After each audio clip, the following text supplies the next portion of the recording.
Welcome, ultralight designers, builders, and flyers. You have found part 2 of a series of videos I'm making using Dan Raymer's Simplified Aircraft Design for Homebuilders book. If you saw part 1 of this series, welcome back. If you haven't seen part 1 yet, I'll put a link up here in the upper right hand corner that you can go view to kind of get caught up on where we're going. But just a quick summary, we're working on a new aerodynamic design for an ultralight airplane, and that's FAA Part 103 regulated ultralight airplanes, using a book written by Dan Raymer. Now it's intended for light airplane home builders, but we're applying it to an ultralight aircraft design. In part 2, we're going to cover sizing, and what that really means is we're going to come up with the gross weight for the airplane. Now I know that after we get about halfway through this video, it could get a little bit confusing. And that's because some of the stuff that Dan's going to do is more applicable to light airplanes and not to ultralights, but then I do go ahead and go through what Dan does. And so I noticed that that can be confusing. So within 2 days, I will come out with a simplified version of this video. It's going to be part 2.1. So if you get halfway through here and you say, man, I just can't take this anymore, just wait a couple days and a new video will come out which will be much simpler and easier to understand. And just as a quick aside, there's a picture over here on the right-hand side that represents the empty weight of an airplane. And under Part 103, we can't have an empty weight of our airplane more than 254 pounds. But the real reason I made this is I'm experimenting with a 3D drafting program called Blender. And I'm hoping to have a little project here in a couple of months that deals with an aircraft simulator. So I'm learning a little Blender in the process to help me along with that little project. But let's get started with this video. In the last episode of this video series, which was part 1, we talked about how we're using Dan Raymer's book titled Simplified Aircraft Design for Homebuilders as a guide for designing our new ultralight, at least the aerodynamic part of it. Now this video series is not a substitution for Dan's book. I'm going to skip over quite a bit of stuff that Dan's going to talk about, particularly if you're trying to do something slightly different than what I'm doing in this design. For example, if you're trying to build a canard configuration. In this design, we're only talking about a conventional configuration. Now, if you want to get Dan's book so you can either follow along or do your own design, I'll put a link down in the description for this video. And full disclosure, that link is an Amazon Associates link. So if you use that link to buy the book, the channel will get a tiny little bit of the profits from that book. But let's go over really quickly what we talked about in part 1. We went over the goals. This is something that Dan talks about. And these are the things we would like to do in our design. We also went over the requirements. Now this is something that is not in Dan's book, but I think really should be. And these are the things that you have to do in the design. And for this design, the requirement basically boiled down to we have to meet the FAA Part 103 requirements. We also calculated the power loading. Now this is something that gets used a little bit later. And that is basically pounds per horsepower for the aircraft. That's just an estimate. We also did wing loading, and that's going to be pounds per square foot, and that's square foot for the wing. We also went over how to calculate dynamic pressure. That's something that's going to be used several times in this design. And by the way, I'm going to use quite a few aerodynamic terms in this video. So if you hear a term that you're not familiar with, I'll put a link up here in the upper right hand corner that is to a playlist of aerodynamic terms that are frequently used. So you'll probably find a video in there that talks about the aerodynamic term that you don't know about. Another thing we talked about was the maximum coefficient of lift of the wing, and we were actually able to get that from using the FAA Advisory Circular 103-7 Appendix 2. But now let's start working on what the next step is, and that's sizing the airplane. So in part 2 of our series, we're going to work on airplane sizing, and it starts on page 16 of Dan's book, and we're going to work on the gross weight of the airplane. Now in order to determine that, he's got an equation, and the inputs to that equation are coefficient of parasitic drag, K, which is the factor of drag due to lift, and the lift to drag ratio. And then another thing we come up with is the empty weight of the airplane. And I didn't list it here, but another thing we come up with is the weight of fuel that we're going to have at takeoff. Now keep in mind, Dan's book really is for the light airplane home builders. It's not really tailored toward ultralights, or things would be just a little bit different. Let's talk about that. So how applicable is Raymer's sizing for ultralights? In other words, how useful is it for coming up with the gross weight of the ultralight? Well, it's not completely useful. The end result itself is not that useful, although some of the steps in getting there are. Now, the reason I'm saying that the end result is not that useful is because we have that restriction from the FAA Part 103 that the empty weight of the airplane has to be less than 254 pounds. Now, keep in mind, empty weight is the plane by itself, things that can't be removed from the airplane. Now, you can remove the pilot, you can remove baggage, you can remove fuel, oil, cooling fluid, and things like that. So empty weight is the bare airplane of things that just can't be removed. And the other thing is, it is really, really difficult to build an ultralight that's, let's say, less than 220 pounds. So really, almost always, ultralight's going to be between 220 pounds and 254 pounds. So we already have a pretty narrow range on what the empty weight of our ultralight's going to be. There really isn't a whole lot we can do in our design to make it lighter. So we already know the empty weight of our ultralight to within 15 or even more likely 10%, because it's really difficult to get down to 220 pounds. You're probably going to be up around 230, 240, 250, around in there. So we already have a pretty good idea what the empty weight of our airplane is going to be. And for this particular airplane I'm working on now, it's going to be up right at 254 pounds, because what I'm going to be doing is, as we refine the design, I'm going to do a trade-off of adding weight in order to get better aerodynamic characteristics. For example, when I have a little bit of weight left, let's say the aircraft comes in to be 240 pounds. What I can do is increase the aspect ratio of the wing in order to get better drag due to lift. But that's going to increase the weight of the airplane. So I'll probably increase that aspect ratio quite a bit until I start hitting this 254 pounds.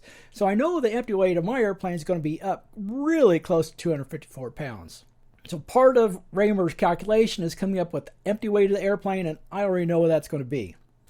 We also already know how much fuel we're going to have. Part of Raymer's process is to coming up with how much of the fuel is going to be the total gross weight of the airplane. Well, we already know. Part 103 requires us to have 5 gallons or less of fuel. Now, of course, that's if we're using an airplane that uses burned fuel. If you're using an electric airplane, that's completely different. And generally, we're going to be designing a plane for a fairly known range of pilot weights. And in particular, if your pilot's going to be away from the center of gravity, in other words, not going to be directly under the wing, you're actually going to have a restricted weight range unless you're going to add some ballast weight. Now, if your pilot's going to be underneath the CG where the weight of the pilot doesn't change the CG itself, then you can have a wider pilot range. But you're going to know what that is. So again, Raymer's sizing really doesn't help you. You already know what the range of the weight is for your pilot. And you also get to say how much baggage it's going to be. So really, the goal of Raymer's calculation is to know how much fuel you're going to need and how much the empty weight is going to be. And we already know that. So that's why I'm saying utilities sizing mechanism or process isn't that useful for ultralights. But we're still going to go through it because there are some parts that are useful. And in particular, coming up with the parasitic drag and the drag due to lift factor. Now, one of the nice things about Raymer's book is he has tables to look up a lot of things, so he really reduces the amount of math that you need to do. So that's really nice. So the first thing we're going to do is we're going to estimate the parasitic drag, and that starts on page 17. So here's the calculation he has for estimating what the parasitic drag is going to be for your airplane. And this is a really, really rough estimate. It gets refined later after you've made some choices on the airplane. But for now, we can make a really rough estimate that allow us to do more calculations for other parts of the airplane. Now keep in mind, in this equation, coefficient of induced drag is referenced to the surface area of the wing, not the frontal area of the airplane. This C sub Fe is the coefficient of skin friction. Now that's a component of your parasitic drag. This S sub wet is the wetted area of your whole airplane. The wetted area is the exterior of the airplane that would be wet if you submerged it in water. And this S sub ref is a reference area of your lifting wing. That reference area includes things like the area occupied by the fuselage and the area of the wing occupied by nacelles. Now, we don't know what any of these are exactly, but we can do some estimates. For example, the ratio of the wetted area to the reference area, we can come up based on some other airplanes. And Raymer provides a nice table based on the configuration you're planning to use for your airplane. Now for the ultralight we're building, it's going to be a conventional configuration. In other words, a main wing up front and a small tail aft of the main wing. And we're going to have a single engine. Now he says if you're doing that configuration, then this ratio of the wetted area to the reference area is 3.8. Now if you're doing a canard configuration with a single engine, you would do 4.2. And that's just an example of some of the values that he has in there. He also has values for 2 engines. For this ratio here, we're going to plug in 3.8. So how do we come up with this coefficient of skin friction? Again, he's got a nice little table in there. So he's got some values for clean designs, some average home-built designs, and a few other options. For example, a clean strut-braced design. I'm going to go ahead and use the average design, and that's 0.0090. So if we multiply this 0090 by this 3.8, we get a value of 0.0342. So now we have a really rough version of our coefficient of parasitic drag. Now with this, we can calculate a few other things. But before we get to that, we have a few other things we have to calculate. Well, the next thing to calculate is what Raymer calls the drag due to lift factor. And this K represents that drag due to lift factor. And this is the equation for calculating it. Again, it's pretty simple. And this equation may look fairly familiar to some of you that have watched a couple of videos I did a couple months ago, where I was trying to figure out ways to reduce the drag to the lift of a wing for ultralight airplanes. And so we have 1 over some efficiency factor multiplied by pi multiplied by the aspect ratio.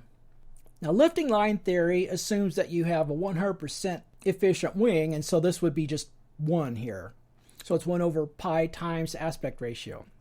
But a real wing has some loss of efficiency. And what Raymer's saying is, for now, just assume that your wing only has a 75% efficiency. So that's where this 0.75 comes from. Now later on, after we have a little more design on our wing, we can actually refine this a little bit. And we might even be able to make it go up. We might be able to go up to maybe 80%, which will reduce our drag. So A is our aspect ratio. And the way you calculate your aspect ratio, typically, the way it's defined, is you take the span of the wing and you square that, then you divide it by the surface area of the wing. And that's the planform surface area. So that's the area that you see when you're looking at it from the top. So in order to calculate this K, we have to decide on an aspect ratio for our wing. What I've decided to do is pick a fairly low aspect ratio to start with. And the reason I want to do that is a low aspect ratio wing is going to be lighter than a high aspect ratio wing. And what I'd like to do on this airplane is make it all aluminum. And it's pretty difficult to make a really light all aluminum ultralight. So what I need to do with is start with the lightest wing I can. And so I'm picking an aspect ratio of 4.5. Now I could go lower, I could go down to 4, even a little bit below that. I don't want to, that's getting a little bit too small. Because generally when you start doing that, your wingspans start getting a little bit short and you start having some problems with stability. I'm not saying you can't do it, but I'd like to avoid those problems. So right now I'm going to try 4.5. I think that'll be low enough. Now, as I said later, if I have a little bit of room in my empty weight, so let's say the design came out to be 240 pounds, that gives me about 14 pounds of leeway that I could increase the weight of the wing. So I might start going up to like a 6 or 7 aspect ratio. And what that will do then, a bigger number here will make K smaller, which means I'm reducing my drag due to lift. So that'd be great, particularly since one of the goals of this airplane is to make it for cruising. So with my aspect ratio of 4.5, we're using pi of 3.14 and our 75% efficiency, we come up with K of 0.09436. Now once we have K and our coefficient of parasitic drag, we can actually calculate the ratio of lift to drag.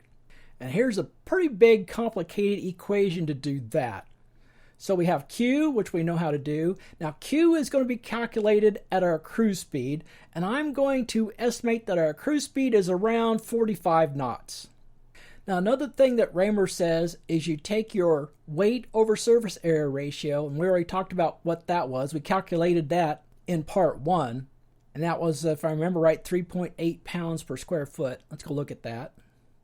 So here's our wing loading, and it's 3.9. So that's what we calculated in our part 1 is 3.9 pounds per square foot for our wing loading. So we'll stick that 3.9 in here and in here. K, which is 0.09 in here. Q, again, repeated from over here. We do all this calculation, and we get 8.467. So our lifted drag is about 8.5. That's not great, but it's not horrible. I'd rather see it up around 10 at least if we could, but for now, we can live with that. And by the way, I'm calculated this all using a spreadsheet. I always make mistakes using a calculator, so I use a spreadsheet. So let's go back and look at that real quick. So here's the spreadsheet I've been using. It changed a little bit from part 1, but here's part 1 where we calculate our power loading and wing loading. And now I've got part 2. So here's our aspect ratio of 4.5. Here's that ratio of the wetted area to the reference area, 3.8. We just talked about that. Here's that coefficient of friction drag, 0.009 that we got from Raymer's table on page 18. Now here's how much to correct our surface loading up here, and that's 80%. While I was editing this video, I realized I made a mistake on this wing loading correction factor. And I didn't mention in the video, but the correction factor is supposed to account for fuel that you use while you're taking off and climbing. And it's supposed to be 98%, not 80%. Now, interestingly, fixing this, changing it to 0.98, really didn't change our results a whole lot. Our range went up from 103 miles to 107 miles, which we're going to talk about here in a moment. So for the rest of this video, just know that I made a slight mistake here on this wing loading correction factor. So here's our calculated coefficient of parasitic drag. We already got that. Here's our K calculation. Here's our cruise speed of 75 feet per second. So it's calculated from this 45 knots here. And here's our lifted drag, about 8.5. The next thing Raymer has in his book is calculating the fuel fraction. And that's the ratio of the weight of the fuel burned during cruise over the gross weight of the airplane at takeoff. Now for our ultralights, this really isn't that useful. We already know how much fuel we're going to have. That's 5 gallons. And we can already have a pretty good estimate of our gross weight at takeoff. So for us, this isn't that useful. But here in a minute, I'm going to show you how we can actually use it. Now here's the equation that he uses for calculating this ratio. Now this R is range, and that's in feet. So that's how far you expect your flight to take, your average flight. And then that helps calculate how much fuel ratio you're going to have up here. This is the fuel burn of your engine. This is the efficiency of your prop. And this is your lift to drag ratio. WF is the weight of the fuel burned during your flight. W0 is the gross takeoff weight of your airplane. Fuel consumption. Now, keep in mind, the units here are kind of odd. I had to make a correction. That hour should be seconds. So the fuel consumption is in pounds of fuel per second per brake horsepower. Now here's something you have to really be careful about. When you plug your fuel consumption into this equation up here, like I said, it's pounds of fuel per second per brake horsepower. But when Raymer's talking about some comparisons of engines, he's going to talk about pounds of fuel per hour per brake horsepower. So you have to be really careful about your units here. Now Raymer says for typical modern 4-cycle engines, that's going to be 0.4 to 0.6. Just for grins, I decided to calculate it for a Rotax 377 operating at 5,500 RPM. So that's about 2.8 gallons per hour. So if you do the conversion up here, that turns out to be 0.61. So that's just a little over the high end he's for 4-cycle Aero engines. Now this is going to be pretty close for most 2-cycle engines used on ultralights. Now for your propeller efficiency, Raymer says you should use about a 75%. I've found that for most of my calculations, for ultralight airplanes at the speed that we cruise, we're lucky if we can get 50% efficiency. And like I said, range is in feet. But also, like I said, we already know how much fuel we're going to use. That's 5 gallons. So therefore, we can directly calculate our fuel fraction. We know what the weight of our 5 gallons of fuel is going to be. That's 6 pounds per gallon. So that's 30 gallons.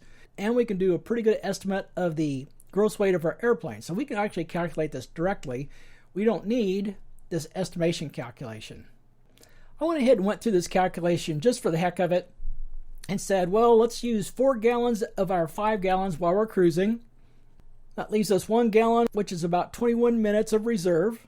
So that's 24 pounds of fuel that we use while we're cruising. I've estimated a gross takeoff weight of 517 pounds. That's assuming 254 pounds empty weight of the airplane, 200 pounds for a pilot. Now the FAA will let us use 170 pounds when we're doing our calculations, but that's not realistic. So when I'm trying to do realistic numbers, I'm probably going to use a heavier pilot, like 190 pounds, 200 pounds. When I'm trying to meet an FAA regulation, I'll probably use 170 pounds because that generally is going to help me out. Total weight of our fuel is going to be 30 pounds. That's 5 gallons of fuel.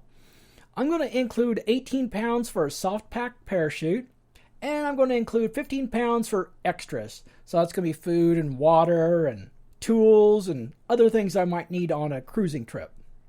So when I add all that up, I have 517 pounds, and our fuel fraction then becomes 0.04642, so about 0.046.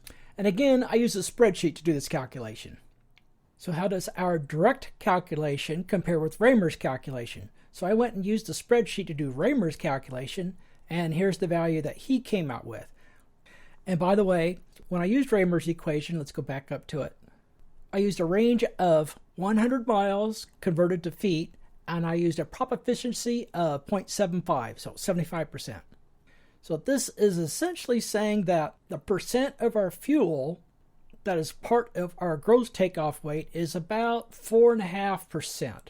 So we essentially said we had 0.1% more of our weight in fuel than Raymer did. So our direct calculation wasn't too far off from what Raymer's is, but our direct one is better for an ultralight. Now there is something that we can do with Raymer's equation that might be useful for us, and that's to kind of rearrange it and use it to calculate what our range of our airplane is. So instead of telling it what range we want to have and then solving for the fuel fraction, we can actually rearrange this and solve for the range and tell it what we already know our fuel fraction is. So down here I've reorganized that equation and solved for the range.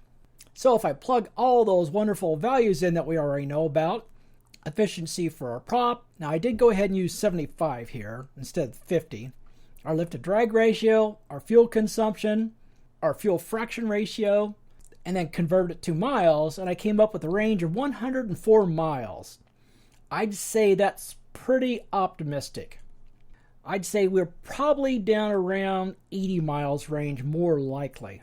But this kind of gives you an idea that his estimation isn't completely out of line. It's off by only what I'm thinking is 25%, something like that. It's really not off that far. So I think it's probably a pretty good first estimate for light aircraft that someone is designing. And for us, it's probably not that accurate for a range, but it actually gives you kind of a sanity check for your lift to drag ratio and your fuel consumption. Like if this said 500 miles, then you would know something's really out of whack up here in some of the numbers that you calculated. Now this isn't completely out of line, so I think if we actually put a 50% propeller efficiency in here, we'd be really close to the correct range. Now the next thing Raymer has you calculate is the empty weight fraction. And that's the empty weight of the airplane over the total gross takeoff weight of the airplane. As I said before, empty weight is no fuel, no pilot, no baggage, no coolant, no oil, etc. Now he's got this equation for estimating what this is going to be. So you need to come up with this A number from somewhere and your gross weight, and you plug them in here, and that'll give you this empty weight ratio. Now for A, he's got a nice little table you can look up, and for a metal or wood design, for a single engine airplane, he says an A of 1.19 would be used. If you have a composite airplane, which is generally going to be a lighter airplane than metal or wood, you'd use 1.15. Now, as with the fuel fraction, we already know what our empty weight is, and we have a pretty good idea what our gross takeoff weight is going to be. So we can actually calculate this directly. Now, for those of you who are pretty astute, you will have noticed that we have a W0 over here and a W0 over here. So somehow we have to know this W0 to calculate W0, which is kind of a little catch-22. We'll talk about that here in a moment. So here is what everything before has been building up to, and that's coming up with the gross takeoff weight of our airplane. So here's the equation that he has. So he has weight of the people, weight of your payload, which is basically going to be baggage, then the empty weight fraction of the weight, and the fuel fraction of the weight. So I thought it'd be kind of fun to try to go through this and do his sizing equation and see how close it comes to what we really expect to have for our ultralight. And we have, if you remember right, back up here, we came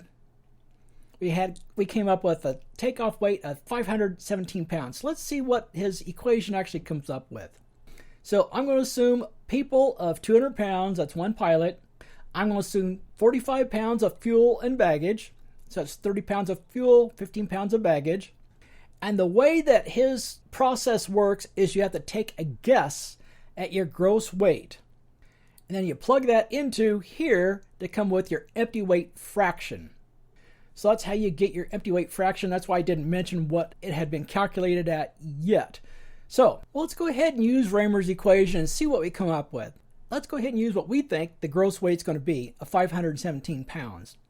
So our empty weight fraction, if we plug our A in here of 1.19, our 517 pounds, we come up with a weight fraction of 0.678.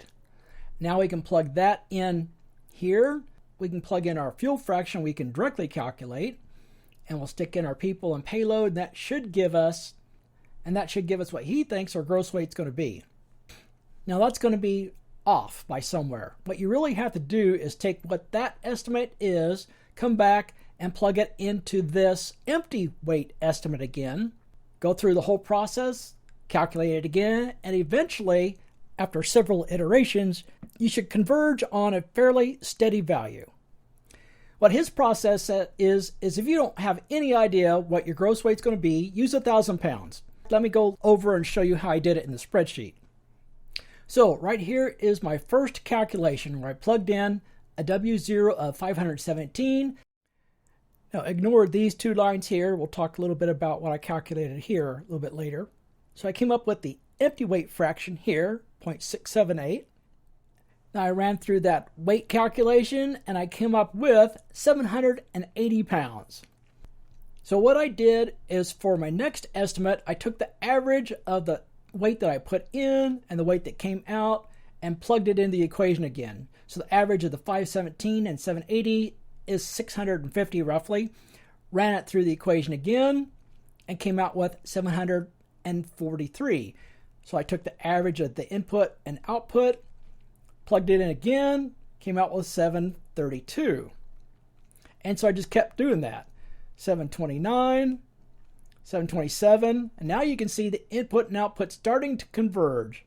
So we had 724, 727, came down to 725, 726, and this was enough. I decided that the midpoint between these two is probably where it was going to converge. I determined then that 726.2 pounds was the result that Raymer was going to give us. So using Raymer's equation, I came up with 726 pounds for the estimate for the gross weight of the airplane. That's quite a ways off from the 517 that we directly calculated. So what I think is this A value for ultralights should be different. We had been using, from his table, 1.19. But I think we can come up with a better value to use for ultralights. Now the reason I don't think that his equation worked is for ultralights, the pilot weight is a much, much larger portion of the gross weight than it is for typical light airplanes. So for an ultralight, the pilot is, a pretty high percentage, 30-40% of the total weight of the airplane. For a light airplane, the pilot is like 5%, much, much lower. So that makes a huge difference in his calculation.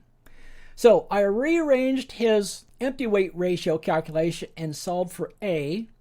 So then I used our direct calculation where the empty weight of the airplane is 254 pounds, the gross weight is 517, and that ratio is this 0.49. And I also plugged 517 in here, and we solve this for A, and we get 0.862. So I think A for ultralights at 0.862 is better. So if we plug that back up in here, instead of this 1.19, that 0.862 should give you a much better rough estimate for this empty weight fraction. Now I know for some that this video could have been a little bit confusing because we were kind of going down dual paths. We were going down the path where we kind of already knew things like our empty weight, our fuel weight, and so we could easily calculate our gross takeoff weight. But we also went down Raymer's path where we didn't know these things ahead of time and we were trying to use his estimations to come up with it. And that could have been confusing. So let me summarize what we came up with, kind of bypassing some of Raymer's calculations and estimations. Well, we already knew what the empty weight of our airplane was going to be, 254 pounds. Now, if you think you can design your airplane lighter, of course, you could set that to a lower value. Although trying to get it under 220 is probably not realistic unless you're really doing something significantly different than what's standard. Also, anyone that's using an internal combustion engine, you're almost always using 5 gallons of fuel because that's our maximum limit, and that's 30 pounds. So we really didn't need to know the empty fraction and the fuel fraction in order to come up with these numbers. And we did calculate the parasitic drag coefficient and the drag due to lift factor, and those will actually be useful a little bit later in other videos. And we will refine these too. So knowing these two values and guessing at what we would like to have for our pilot weight and for bag aids and parachute, it's quite easy to come up with our gross takeoff weight. Now, if you made it this far, most of this video probably made sense. But for those that were having a little bit difficulty, I'm going to make a version 2.1 of this video, which just omits all the stuff at Raymer's that we really have no use for in an ultralight airplane design. That's calculating these 3 items. And also in part 2.1, we'll be rearranging his fuel fraction calculation so that instead of estimating the fuel fraction, it actually estimates range. And we'll use more realistic values for an ultralight. So that actually can be useful. So that'll be the next video come out, which is part 2.1.